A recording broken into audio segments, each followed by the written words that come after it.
తాకట్లో ఉన్న మీ బంగారాన్ని విడిపించి ఆ రోజు ఆన్లైన్ రేటుకి కొంటాం. Sharma gold company. నమస్తే, వెల్కమ్ టు సుమన్ టీవీ. నేను పద్మిని. ప్రస్తుతంతో పాటు ప్రముఖ ఆధ్యాత్మికవేత్త, వాస్తు జ్యోతిష పండితులు, జమాలజిస్ట్ కృష్ణ సుధీ గారు మనతో పాటు ఉన్నారు. మాట్లాడదాం సార్. నమస్తే సార్. నమస్కారం అండి.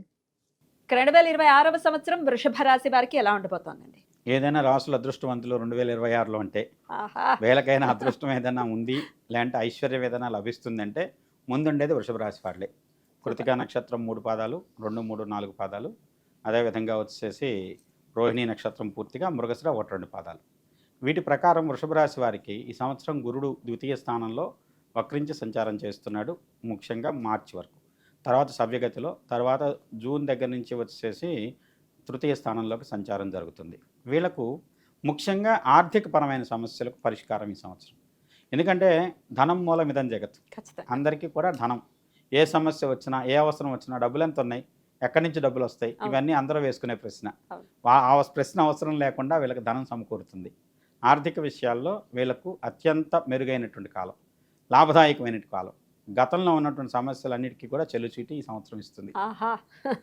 అంత అత్యద్భుతమైనటువంటి యోగాలు ఇచ్చేటువంటి సంవత్సరం కింద చెప్పవచ్చు. శని లాభంలో ఉన్నాడు, ఆరోగ్యరీత్యా కానివ్వండి, లేకుంటే ఏ సమస్యలు లేవు, సంతానం స్థిరపడతారు, సంతానపరమైన సమస్యలకు ఈ సంవత్సరం పరిష్కారం లభిస్తుంది. ముఖ్యంగా మీకు గౌరవం దక్కుతుంది ఈ సంవత్సరం. అన్నిటికంటే అందరిలోనూ గొప్పగా మీరు ఒక రకమైనటువంటి గౌరవాన్ని పొందుతున్నారు. ఈ 2025లో కొంత ప్రారంభమైంది. 2026వ సంవత్సరం వృషభ రాశి వారికి అందరిలోనూ ఒక ప్రత్యేకమైనటువంటి గౌరవ ప్రతిపత్తులు దక్కించుకునే సంవత్సరం కింద చెప్పవచ్చు. ఎందుకంటే మీరు గమనించండి, గురుడు యొక్క స్థితి అద్భుతంగా ఉంది, శని యొక్క స్థితి లాభంలో ఉన్నాడు, రాహు రాజ్యంలో ఉన్నాడు. కాబట్టి అందరినూ మీరు దబాయించి లేకుంటే కమాండ్ చేసి మీరు పనులు చేయించుకునేంత గొప్ప స్థితి ఈ సంవత్సరం మీకు లభించేటువంటి వరం కింద చెప్పవచ్చు. ఎందుకంటే ఈ సంవత్సరంలో వీళ్ళకు సమస్య అనేది లేదు. ఏదైనా వీళ్ళు సమస్య, నాకు ఈ సమస్య ఉంది, ఈ సమస్యకు పరిష్కారం కావాలి అని అనుకుంటే సత్వరమే వీళ్ళకి అన్నీ సమకూరేటువంటి సంవత్సరం కింద చెప్పవచ్చు. గ్రహాలన్నీ కూడగట్టుకొని ఏదైనా చేయాలంటే వృషభరాశికి చేసి మిగతా వాళ్ళ గురించి ఆలోచిద్దాం అనే విధమైనటువంటి అనుకూలమైన గ్రహస్థితి వృషభరాశికి ఈ సంవత్సరం దక్కుతుంది.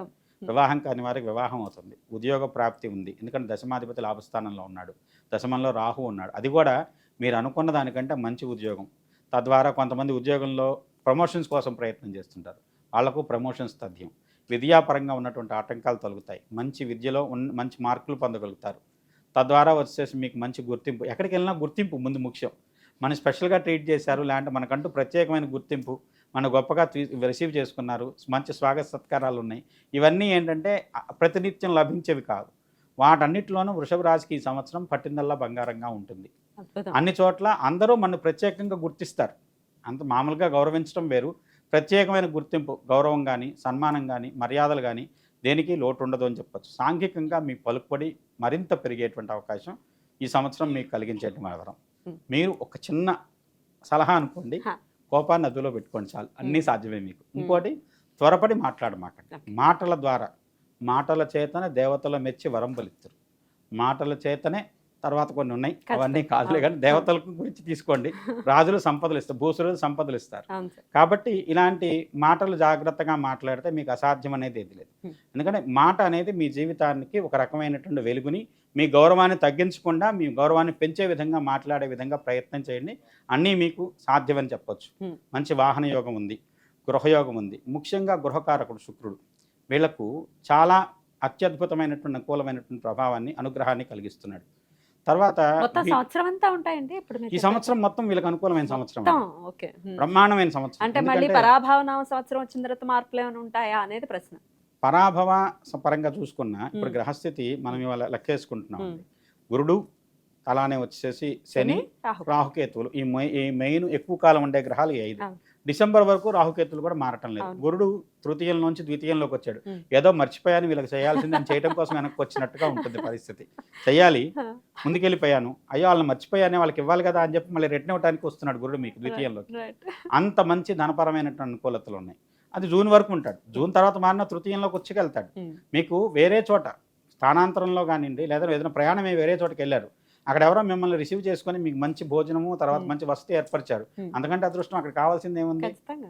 ఆ విధంగా వచ్చేసి అన్ని సమకూరే సంవత్సరం కింద చెప్పచ్చు. తృతీయంలో గురుడు ఆ రకమైన ఫలితాలు అందిస్తున్నాడు, ఓకే. కర్కాటకంలో ఉన్నాడు కాబట్టి సంవత్సరం మొత్తం Hmm. ఏ రకమైన శశభిషలు లేకుండా అన్ని యోగాలు పొందుతారు. కాబట్టి మీరు ఏదన్నా జీవితంలో Hmm. మీకంటూ ప్రతి ఒక్కళ్ళకి జీవిత లక్ష్యం ఉంటుంది. Hmm. దానికోసం ప్రయత్నం చేయండి, సమయం వృధా చేయకుండా. ఇప్పుడు ఎవరికైనా సరే జాతకం ఎందుకు అంటే భవిష్యత్తు జరిగే గ్రహాలు శాసిస్తున్నాయి, సూచిస్తున్నాయి కాదు. గ్రహాలు వాడి యొక్క భావం ప్రకారం ఇలా జరుగుతుందనే సూచన చేస్తున్నాయి. దాన్ని సద్వినియోగం చేసుకున్నట్లయితే మీరు ఈ సంవత్సరం పొందేటువంటి ఫలితం ఏంటంటే మీ భవిష్యత్తు సంవత్సరాలకు కూడా మంచి పునాదిగానే ఒక సుస్థిరమైనటువంటి ఒక మంచి స్థానాన్ని ఏర్పరిచేటువంటి సంవత్సరం. దాన్ని సద్వినియోగం చేసుకోండి. ఖచ్చితంగా. జీవిత సాఫల్యం అంటారు. ప్రతి ఒక్కరికి అన్ని సందర్భాలు కలిసి రావు. అవును. గ్రహాలు కలిసి వస్తున్నాయంటే మీరు చేయాల్సిన దైవ కార్యక్రమమో పుణ్య కార్యక్రమమో లేదంటే మీ జీవితానికి మీకు జీవితం మొత్తానికి విలువైన కార్యక్రమాన్ని సంకల్పించండి, పూర్తవుతుంది. తద్వారా మీ లక్ష్యాలను పూర్తి చేసుకోగలుగుతారు. కొంతమందికి ఒక యోగం కావాలంటారు, ఒక పదవిని పొందాలని ఉంటుంది. అలాంటి వాళ్ళు ప్రయత్నం చేస్తే ఇప్పుడు ఏ రకమైన ఫలితం లేకపోయినా ఈ ప్రయత్నం ఆ ఫలితాన్ని అందించేది అవుతుందని చెప్పచ్చు. అంత విశేషమైన గొప్ప యోగం ఉంది. తర్వాత స్పెక్యులేషన్ బ్రహ్మాండంగా కలిసి వస్తుంది. ముఖ్యంగా వీళ్ళకు 5వ నెంబర్తో స్పెక్యులేషన్ చేయమనండి. అంటే సంఖ్య ఇక్కడ ఎందుకు చెప్తున్నామంటే ఈ సంవత్సరాన్ని ప్రభావితం చేసేటువంటి గొప్పదైనటువంటి గ్రహస్థితులు కొన్ని ఉన్నాయి. అది గురుడు, అదేవిధంగా వచ్చేసి రవి. వీళ్ళిద్దరితోనూ సఖ్యంగా ఉండగలిగినటువంటి స్థితి బుధుడికి ఉంటుంది. అందువల్ల వీళ్ళకు 5 అనేది అత్యద్భుతమైన ఫలితాన్ని ఇచ్చే సంఖ్య. 6 కూడా బాగుంటుంది, శుక్రుడి సంఖ్య, లగ్న రాష్ట్రాధిపతి శుక్రుడు కాబట్టి 5, 6 సంఖ్యలు వీళ్ళ జీవితంలో అత్యంత ప్రభావితం చూపెడతాయి. మంచి మరకత ధారణ చేయండి, మంచి అద్భుతమైన ఫలితాలు ఉంటాయి. పచ్చ మంచి అద్భుతమైన ఫలితాలు ఉంటాయి. ముఖ్యంగా మీరు దర్శించవలసింది శ్యామల అమ్మని దర్శించండి, అమ్మవారిని. మీకు ఓపిక ఉంటే తప్పనిసరిగా ఉజ్జయిని వెళ్ళండి. అక్కడ గల్కాళి అమ్మవారు ఉంటుంది. కాళిదాసుకి సాక్షాత్కారం చేసినటువంటి అమ్మవారు. ఆ అమ్మవారికి మంచి వస్త్రం సమర్పించి, కుదిరితే మంచి ఆకుపచ్చ రంగు వస్త్రం సమర్పించి అమ్మవారిని వేడుకోండి. మీ అన్ని కోరికలు నెరవేరుతాయి. తప్పనిసరిగా విజయవంతమైన ఫలితాలు పొందగలుగుతారు.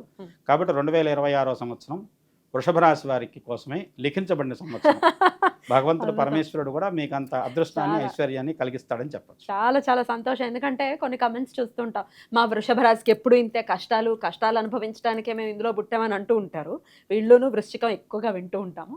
బట్ ఈ ఇయర్ మీదే అని అంటున్నారు కాబట్టి చాలా చాలా సంతోషం. చాలా బ్యూటిఫుల్గా ఎక్స్ప్లెయిన్ చేశారు సార్, కృతజ్ఞతలు. ఇక నెక్స్ట్ వీడియోలో మిథున రాశి గురించి తెలుసుకుందాం. Thank you sir. నమస్తే. నమస్కారం.